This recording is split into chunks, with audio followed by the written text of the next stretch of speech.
Ngayon, syempre, ECQ, pero hindi ako nagpatalo. Dapat ma-inspired ka sa sarili mo.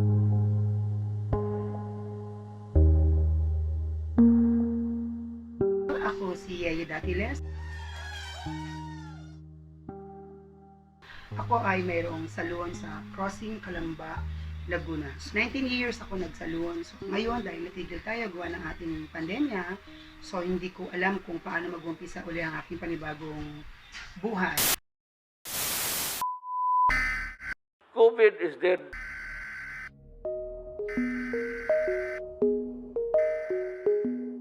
Siyempre, tagal ko nagsalon, hindi ko malilimutan yung 19 years na aking pagsalon bago mag-pandemya. Hindi naman pwedeng nakaupo ka lang. Pwede mo maupo, pwede nakatunga, pwede mo pahiga.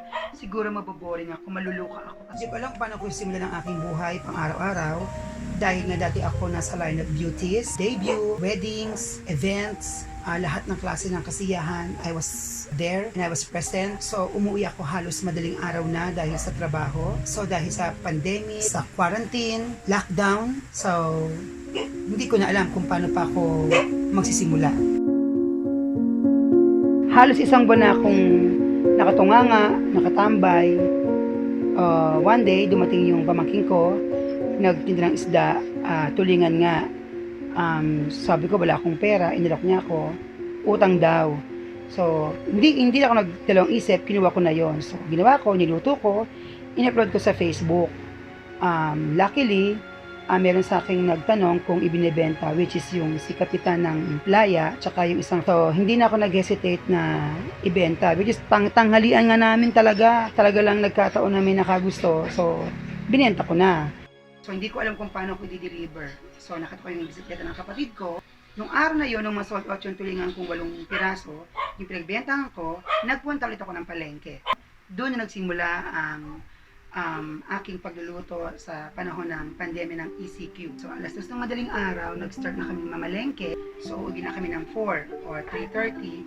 Doon na mag-umpisa ang aming pagluluto. And then, after magluto, magde-deliver na ako sa aking mga client.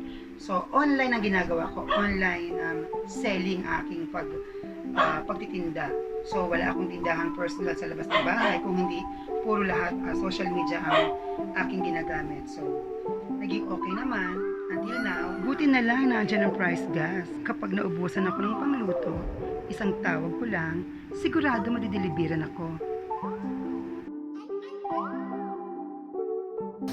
So, tuloy ang modeling. Thanks, Papa God. I love you all. Bye kini Mami Yeye. So, bukas mamamaraka uli alas 2. So, sa hapon lahat kami magpapahinga na kasi Mama tapos na aming pamamaraka at aming pagluluto. So, matanggal ang pagod kasi kumita ng konti para sa amin din naman yun. Hindi lang din para sa akin. With my family and bonding namin ng kuya ko at saka ng aking sister. Yun na yung simple bonding namin na together na tatlo para magkasama.